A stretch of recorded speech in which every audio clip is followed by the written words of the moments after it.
Om Swastiastu. Assalamualaikum warahmatullahi wabarakatuh. Shalom, namo buddhaya, salam sejahtera untuk kita semua. Perkenalkan, kami dari kelompok 1, ilmu penyakit bakteri dan jamur. Anggota kelompok kami terdiri dari saya sendiri, Gabriela Panyua dengan NIM 21095111108. Perkenalkan, saya Koma Ada Priyandana dengan NIM 21095111084. Perkenalkan, nama saya Muhammad Agi Ramadan dengan NIM 210951102. Perkenalkan, saya Azura Farahaya Purnamasari dengan NIM 21095111099. Pada video kali ini, kami akan mewawancarai salah seorang dokter hewan mengenai infeksi bakteri Chlamydia pada kucing. Beliau bernama Dr. Hewan Muhammad Fauzi Asjikin. Beliau saat ini bekerja di Stasiun Karantina Pertanian kelas 2 Mamuju. Dari gambar yang telah diperlihatkan, apakah bisa dijelaskan ini kucingnya kenapa ya, Dok? Oke, baik adik-adik. Terima kasih atas waktu dan kesempatannya. Pada kesempatan kali ini, saya akan sedikit mencoba untuk berbagi informasi dengan teman-teman sekalian terkait dengan gambaran kasus yang ada di hadapan kita. Kalau berdasarkan pengalaman saya di klinik dulu, untuk gambaran kasus seperti ini itu biasanya indikasinya ke arah infeksi chlamydiosis. Jadi infeksi bakterial yang menyerang bagian okular atau bagian permukaan dari mata. Nah, kalau untuk kasus chlamydiosis itu sifatnya antropozoonosis, dia termasuk golongan penyakit yang juga bisa menular dari hewan ke manusia, begitupun sebaliknya.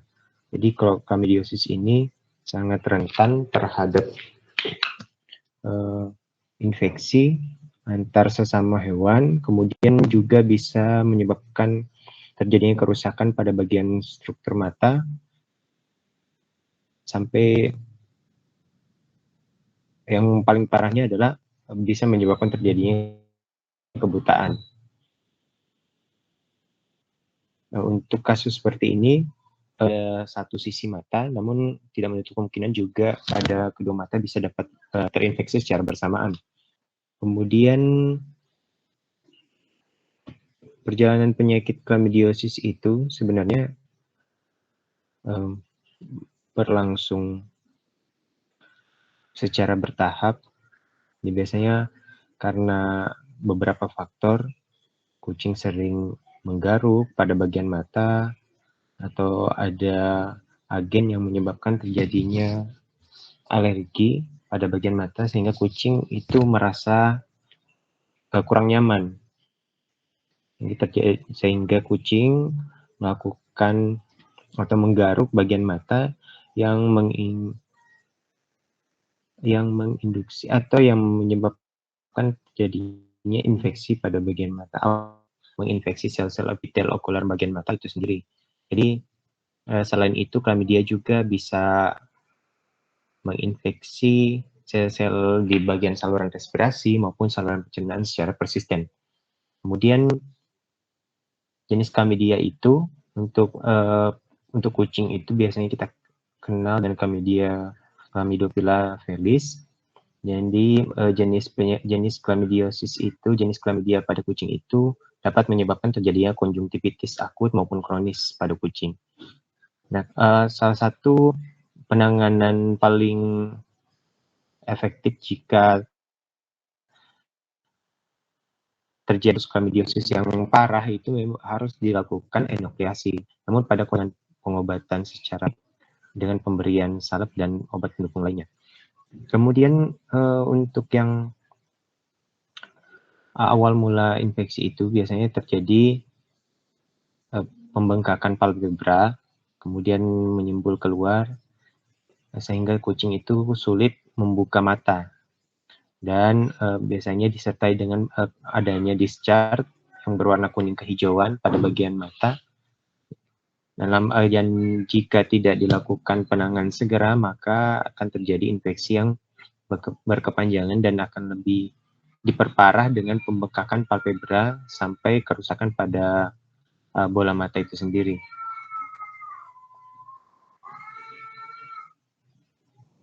Kemudian untuk diagnosa penunjang, kalau misalkan teman-teman nanti berkecimpung di dunia praktisi, sebenarnya untuk menunjang pemeriksaan teman-teman sendiri dapat dilakukan pemeriksaan darah. Jadi pemeriksaan darah untuk mengetahui status fisiologis kucing tersebut, kemudian untuk mengetahui kondisi gambaran hematologinya sebelum dilakukan tindakan pengobatan maupun operasi jika kasusnya sudah dalam kondisi yang parah.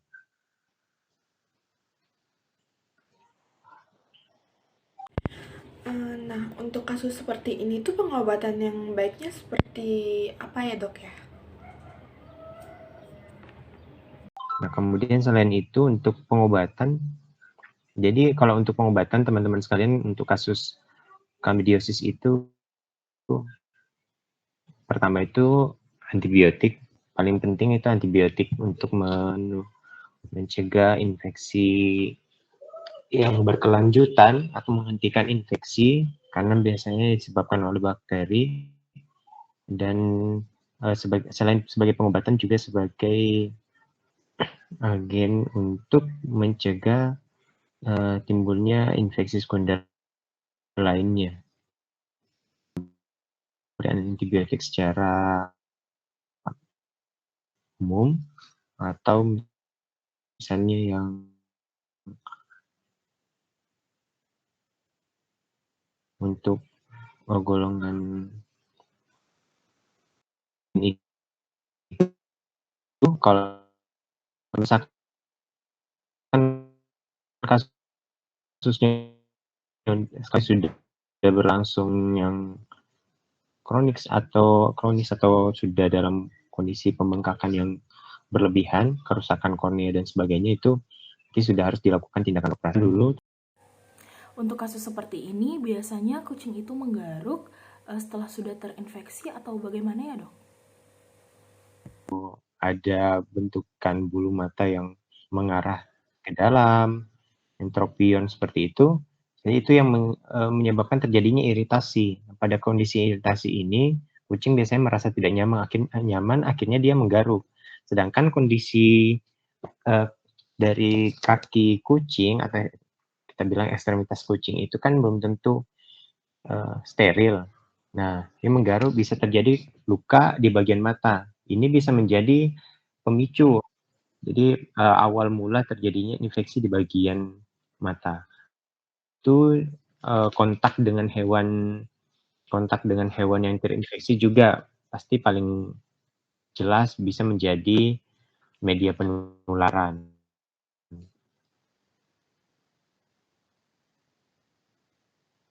Atau dari sisi penularan dari manusia, misalnya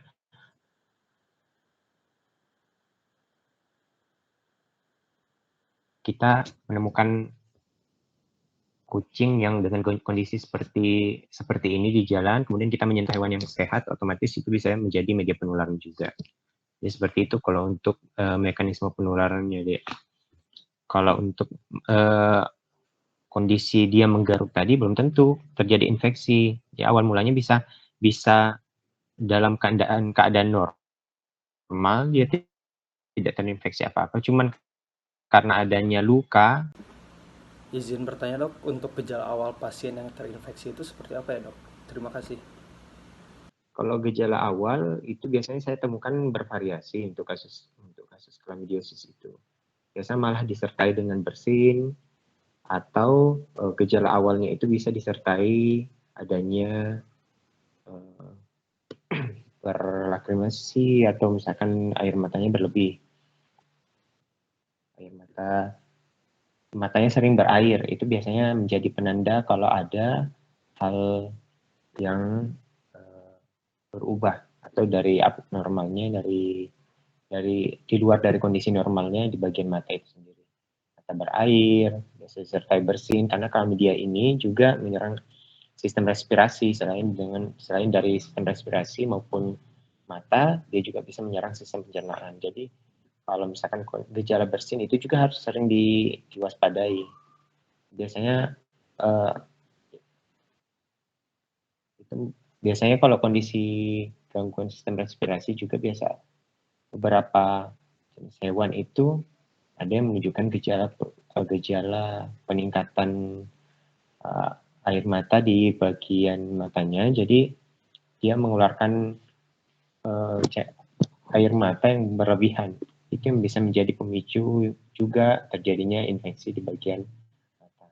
Karena misalnya sering terjadi peningkatan cairan air mata, kemudian daerah mata itu jarang dibersihkan oleh pemilik kucing maupun pemilik anjing. Nah, itu bisa menjadi trigger atau penyebab awal bakteri berkembang di bagian mata. Itu sih yang biasa saya temukan ya, kalau untuk gejala awal dari chlamydiosis ini, kasus chlamydiosis ini. Yang mau didiskusikan lagi?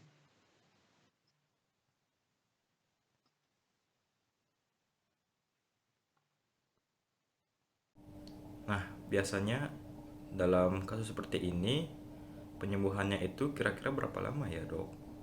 Nah, kalau penyembuhan juga bervariasi deh. Jadi tergantung kondisinya, karena saya pernah tanganin untuk kasus yang cuman penanganannya pemberian salep maupun pemberian pengobatan secara oral, dan juga penanganan kasus chlamydiosis dengan operasi. Jadi kalau misalkan untuk yang pemberian penanganan secara simptom atau berdasarkan gejala yang muncul, misalnya dengan penggunaan antibiotik atau pemberian salep mata antibiotik itu bisa berlangsung sekitar 1 mingguan, itu sudah mulai menurun untuk case chlamydiosis ini. Nah, kalau untuk operasi, biasanya berarti agak lebih lama karena harus ada proses penyembuhan luka atau perawatan luka, dan itu tergantung dari sebenarnya kalau untuk penyembuhan penyakit yang diderita oleh hewan-hewan kesayangan itu kembali lagi kepada pemilik hewan. Bagaimana cara mereka melakukan perawatan luka. Jadi kalau untuk yang operasi biasanya agak lebih lama, lebih dari semingguan baru betul-betul nyatu. Bahkan pernah ada juga kasus chlamydiosis yang saya tangani dengan operasi itu penyembuhannya lebih lama karena proses penyembuhan lukanya yang membutuhkan waktu yang lebih.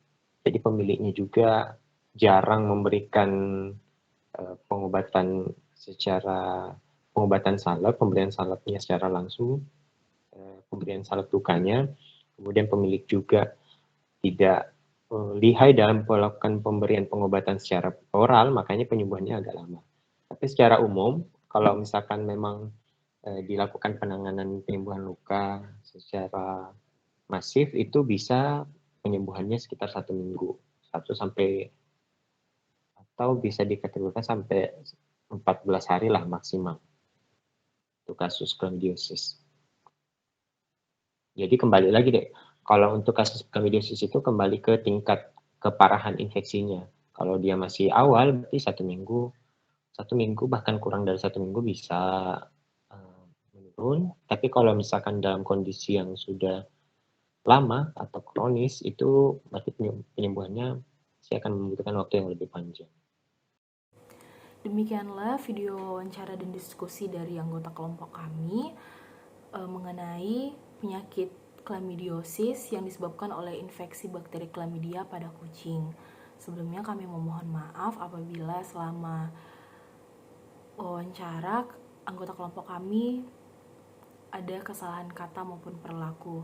Kami juga mengucapkan banyak terima kasih kepada Dr. Hewan Muhammad Fauzi Asjikin yang telah bersedia menjadi narasumber kami untuk pembuatan video ini. Akhir kata kami tutup dengan Param Santi. Om Santi Santi Santi Om. Wassalamualaikum warahmatullahi wabarakatuh. Shalom, namo buddhaya, salam sejahtera untuk kita semua.